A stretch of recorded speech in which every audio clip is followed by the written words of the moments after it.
Joy University, best emerging university in South India. For admissions, contact. మన ఊరి పాండవులు చేశారు. 5గురు ఉన్నారు అందులో.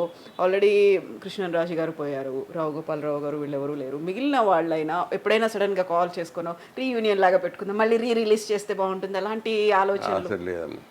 మాట్లాడుకోరు. ఏంటంటే వాళ్ళ స్థాయిలు పెరిగిపోయినాయి.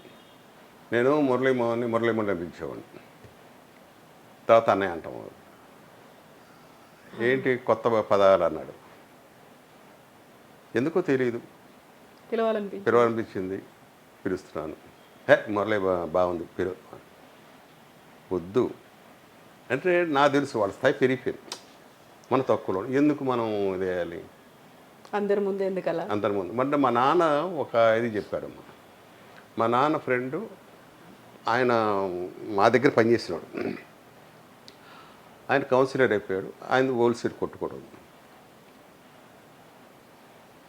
ఏమండి అంటాడు మా దగ్గర, ఒంటరిగా వాళ్ళిద్దరు ఉన్నప్పుడు ఎవరెవరే అనుకుంటారు. నేను ఒకసారి అడిగా, ఎందుకు ఏమండి అంటారు మీరు అక్కడ షాప్ బయట అందరు అది అంటే, ఒకటేనండి, మనకన్నా వాడు గొప్పవాడు అయ్యాడు కాబట్టి గౌరవం ఇవ్వాలి, లేదంటే సొసైటీలో మనల్ని బ్యాడ్ అనుకుంటారు, మర్యాద ఇవ్వడం తెలియదు అని మనల్ని అనుకుంటారు. ఎందుకు అలాంటి మా నాన్న దగ్గర నాకు ఆయనే గురువు అమ్మ. ఒకసారి డల్గా ఉంటే, ఏంట్రా డల్గా ఉన్నావు, కాదు నాన్న డబ్బులు వేస్ట్ చేశాను సినిమా తీసి. మరి నువ్వు చెడుకి పోగొట్టావు అనుకో, నీ బాధపడేవాడు.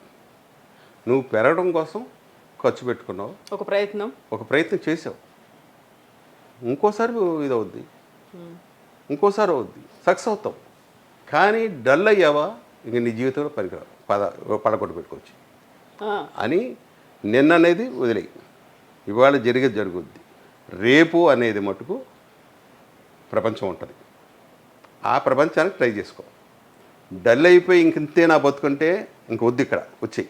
కాదు రేపటి గురించి ఆలోచిస్తా అంటావా, ఉండు, ఇంకొక అవకాశం ఉంది రేపు అనే దాంతో, అది ఛాలెంజ్ తీసుకోరా అని చెప్పి.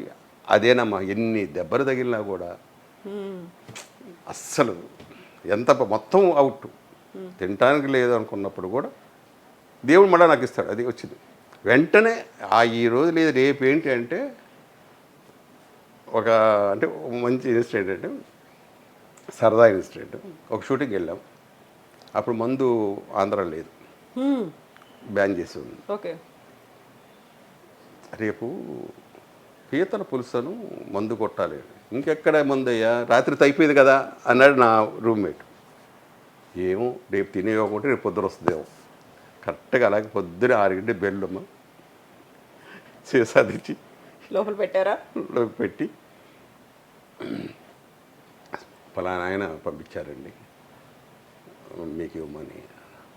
కరెక్ట్గా 12 గంటలకి పీతల పులుసు వచ్చింది. పలానా ఆయన కోసం తెచ్చామండి, ఆయన లేరండి, ఇది మీరు తినండి అంటే మన పేరుంది దాని మీద. నా రూమ్మేట్ పక్క అసలు ఏం జాతకం అయ్యేది ఊరికి అనుకుంటే ఇలా వచ్చింది. అలాగే నాకు ఎప్పుడన్నా బాధ ఇలాంటి కోరికలే. పులిహార తినాలంది అంటే మావిడి చేసి పెట్టి, ఎక్కడో స్టూడెంట్ అనుకుంటా, కరెక్ట్గా ఇంటికి వచ్చిన మా ఆవిడ చేసి పెట్టి ఉండేది. ఇలా చిన్న చిన్న కోరికలు మా ఇంతకు మించి పెద్ద కోరికలు అసలు ఏమీ లేవు ఇంకా నాకు. ఇలా అదే నవ్వుకుంటా ఒక్కోసారి నేను పోయిపోయి. అదేదో సామెత ఉంది, దేవుడు ప్రత్యక్షం అయితే ఏం వరం కోరుకోవాలి, వాడు బిచ్చగాడు ఇదైతే దేవుడు ప్రత్యక్షం ఏం వరం కావాలంటే అది సిల్వర్ దడిగాడు, అదేదో బంగారం దడగచ్చు కదా వచ్చా. అలాగా నా తాహతి ఇంతే అనుకుని ఎందుకు అనుకున్నాడు. అలాగా అదేదో పెద్దది కొనుక్కోవచ్చు కదా అని మనసులో అనుకుంటా. తర్వాత ఇలాగ సరదాగా వెళ్ళిపోయింది. ఎప్పుడన్నా మీలాంటి వాళ్ళు వచ్చినప్పుడు నాస్టాలజిక్ మూమెంట్స్ రా గుర్తొస్తుంది. ఇప్పుడు సినిమాలు చేయాలి, ప్రతి సినిమాలో నేను కనిపించాలి, ప్రతి డైరెక్టర్ దగ్గర వర్క్ చేయాలి అనుకున్నప్పుడు, ఈ డైరెక్టర్ దగ్గర నేను ఇంకా వర్క్ చేయలేదే అని ఒక ఫీల్, ఒక అదేనమ్మా. జంజాల గారు ఉన్నారు, జంజాల గారిని ఎన్నోసార్లు అడిగా. అంటే నాకు తగ్గ క్యారెక్టర్ లేకపోవచ్చు, అందుకే ఆయన ఇవ్వలేదేమో మరి. కానీ ఒక 100 సార్లు అడుగుంటా. ఇంటికి వెళ్ళి అడిగా, సార్ ఒక్క సినిమా చేయాలని మీతో, ఏదో ఒక వేషం మీ ఇష్టం, మహాలింగపురం ఉండేది ఆయన. అబ్బాయి బలవలేదు, మీరు చాలా పెద్ద ఆర్టిస్టు, మీరు డెఫినెట్గా మన దాన్ని మనం కలిసి చేద్దాం అన్నారు. ఆయన వెళ్ళిపోయారు. అదొక్కటే నాకు ఫీలింగ్ అంతే. లేదా అందరు డైరెక్టర్లు గొప్ప గొప్ప డైరెక్టర్ దగ్గర అందరి దగ్గర చేశారు. ఇప్పుడు వస్తున్నటువంటి డైరెక్టర్లు కూడా మహా సినిమాలు ఆస్కార్ స్థాయికి వెళ్ళారు. పాన్ ఇండియా కాదు, పాన్ వరల్డ్ అనే స్థాయికి. అందులో తెలుగు సినిమాలే, తెలుగు దర్శకుల మీదే బోల్డ్ అంత ఫోకస్ అనేది ఉంది, ప్రపంచమంతా ఇటువైపు చూస్తోంది అనుకున్నప్పుడు ఇప్పుడు వీళ్ళతో వర్క్ చేయాలి అనే అది 100% లేదు, మొత్తం వదిలేసుకున్నారు ఇంకా. ఎందుకంటే వీళ్ళు గొప్ప డైరెక్టర్లు కావచ్చు, కాదని, కానీ ఎలాంటి డైరెక్టర్ దగ్గర చేశారంటే ఒక క్లోజప్ కెమెరా ఆన్ అవుతుంటుంది, కట్ 5 feet అన్న డైరెక్టర్ దగ్గర చేశారు. కరెక్ట్గా 5వ అడుగులే వచ్చి ఆగిపోవటం కెమెరా. మరి ఒక డైరెక్టర్ చెప్పమనండి, ఇన్ని వేల మంది డైరెక్టర్లు ఉన్నారుగా. కొంతమంది డైరెక్టర్లు డైరెక్షన్ నేర్చుకునేవాళ్ళు, వాళ్ళని చూశారు. అప్పుడు 1000 అడుగులు ఉండేది ఒక్కొక్క డబ్బా ఫిలిం. 1000 అడుగులు అలాంటి 100, 125, 150 అలా అయిపోయి, అంటే 3 సినిమాలు ఫిలిం తీశారు. అలాంటి డైరెక్టర్లు ఉన్నారు, నేర్చుకుంటున్నారు, ఇక్కడికి వచ్చి నేర్చుకుంటారు డైరెక్షన్. ప్రొడ్యూసర్ ఆయనకి తెలియదే పాపం, ఎవరో ఉంటారు, వాళ్ళ సినిమాలు తీరు ఎంత ఖర్చు అవుద్ది అన్నది వాడికి తెలుసు, వాళ్ళ సినిమాలు తీరు. ఎందుకు వేస్ట్ పోయేది ఎక్కువగా ఉంది. ఇప్పుడు అలాంటివన్నీ సీక్వెల్ లాగా వస్తున్నాయి కదా, 1, 2, 3 అని పార్ట్స్ వైజ్గా వస్తుంది. ఏదో మళ్ళీ తీస్తున్నారు, షూట్ చేస్తారు, అంతేగా పాతదే ఉంచరు. అవి పనికిరావు కూడా ఒక రకంగా చెప్పాలంటే, అవి బుట్టదాకలు. ఎందుకు వీళ్ళ దగ్గర అన్నది, వీళ్ళు గొప్ప గొప్ప డైరెక్ట్ అవ్వచ్చు, కానీ నాకు అంత వాళ్ళ దగ్గర చేసిన తర్వాత ఇంకా చాలు, తృప్తిగా మనం ఉన్నాం, హ్యాపీగా ఉన్నాం. ఒక మంచి సినిమా చేసాం, ఒక ఫ్లాప్ సినిమా కూడా మంచి సినిమా అనుకుంటాను. ఎందుకంటే ఆ డైరెక్టర్లో ఉన్న ఇది ప్రజలకు నచ్చలేదేమో, ఆడికి ఒక ఆలోచన వచ్చిందిగా, ఆడు బాగానే తీసాడు, లేకపోతే సినిమా తీయడుగా. అలాగా ఉండే ఒక డైరెక్టర్ దగ్గర నేను చేశాను, పేరుద్దు. కథ అడిగా, నన్ను బుక్ చేసుకోవడం, ఇప్పుడు హీరోగా ఉన్నప్పుడు కథ బుక్ చేసుకోవడానికి వచ్చినప్పుడు అడిగా, కథ ఏంటండి. సార్ లొకేషన్లో హైదరాబాద్ వెళ్ళిద్దాం చెప్తాను. హైదరాబాద్ వెళ్ళాం, షూటింగ్ ఓపెనింగ్ అన్నాడు. సరే ఓపెనింగ్ వెళ్ళాం. అప్పుడు అక్కడ చెప్తాడు అని, లేదు సగం సినిమా అయిపోయాను, ఏమయ్యా ఇప్పుడైనా కథ చెప్పవయ్యా అన్నా. సార్ ఇంకా మీకు కథ అర్థం కాలేదు, నాకు అర్థం కావట్లేదు అయ్యా. సినిమా అయిపోయింది, ఫస్ట్ కాపీ అయింది, థియేటర్లో పట్టుకొని ఇప్పటికన్నా కథ చెప్పవయ్యా అన్నా. అలాంటి డైరెక్టర్ దగ్గర కూడా చేసాం, నోరు మూసుకొని.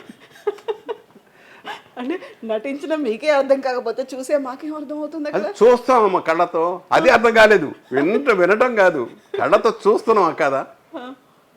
నా పక్కన ఒక హీరోయిన్, ఆమె ఏమన్నా నీకేమన్నా సినిమా ఏమైనా అర్థమైంది. అప్పటి నుంచి అడుగుతున్నాను అంకుల్ అంటుంది, అప్పటి నుంచి అడుగుతున్నాను అంకులు కథ చెప్పమని, ఇప్పటికి చెప్పట్లేదు అని. ఓ నానంటుంది ఇంకోటి. అంటే వాళ్ళు ఏంటంటే వాళ్ళ ఉద్దేశం ఇది బయట ఎవరు కొట్టేస్తారు కథని. అదొక చిన్న, అంతకుముందు వాళ్ళు ఏం చేసేవాడు అంటే 10 మంది చెప్పి, ఎదురైతే విజయ కానీ ఏవిఎం కానీ వీళ్ళందరూ కూడా అందరికి చెప్పేవాడు 10 మందికి కథ. దాంట్లో కామెడీ సీన్ అప్పుడు నవ్వటం, విషాదం వచ్చినప్పుడు ఏడవటం, ఇవన్నీ చేశారంటే అది ఆ సినిమా ఆ కథ తీసేవాడు. నమ్మకం వాడికి అప్పుడు. మళ్ళీ ఫస్ట్ కాపీ వచ్చిన తర్వాత మళ్ళీ రిక్షా వాళ్ళందరిని పిలిచి మళ్ళీ వేసేవాళ్ళు అంట. వడపల్లి బయట విజయ ఎదురుగా రిక్షా వాళ్ళందరినీ పిలిచేవాళ్ళు అంట. పిలిచి చూపిస్తే అర్థం కాని భాష కూడా వాళ్ళు నవ్వారా, బాధపడుతున్నారా, అప్పుడు ఎక్కడైనా తేడా ఉంటే రీషూట్ చేసేవాడు. ఏది కనెక్ట్ అవుతుంది అది అప్పుడు అలా ఉండేది. ఇప్పుడు సీక్రెట్ ఎవరికి చెప్పకూడదు కదా, ఇప్పుడు కూడా లీక్ అయిపోతుందేమో. ఇప్పుడు మన ఊరి పాండవులు అలాంటి సినిమాలు, కొన్ని బ్లాక్ బస్టర్ మూవీస్, అసలు మీరేంటి అనేది చూపించినటువంటి సినిమాలు ఏమైనా ఇప్పుడు రిలీజ్ అవుతే బాగుండేది ఈ మధ్య కాలంలో? రీ రిలీజ్ కాన్సెప్ట్ లేదు, రీ రిలీజ్ అయ్యో వన్స్ అయిపోయింది కొత్త కొత్త కథలు వస్తున్నాయి, ఇంకా ఈ చూడరు. ఆ మనుషులు లేరు, అంత ఓపికలు ఇప్పుడు ఎవరికి లేవు. మేము మనోహర్ పాండవ్ కావ్యం అనుకునేవాళ్ళం, సినిమా కాదు కావ్యం. అసలు ఒక్కొక్క పాట కృష్ణరాజు గారి ఇంట్రడక్షన్ కానీ అది చూస్తుంటే అది ఎక్కడికో ఉండేది ఆ సినిమా అప్పుడు. ఇప్పుడు అదే సినిమా మేము చూసినా కూడా అంత ఫీల్ అవ్వట్లా. ఇంకెందుకు అని ఇంకో టైపు మన కళకు అలవాటు పడిపోయాం. ఇంకొక ఏదో ఫైట్లో ఇంకో సాంగ్స్ వల్ల ఇంకోటి దేనివల్ల మన బ్రెయిన్ మారిపోయింది. ఇంకా అవి మళ్ళీ చూసి అంత ఓపిక ఎవరికి లేవు. మళ్ళీ రీ రిలీజ్ అన్నది వేస్ట్ నా ఉద్దేశం.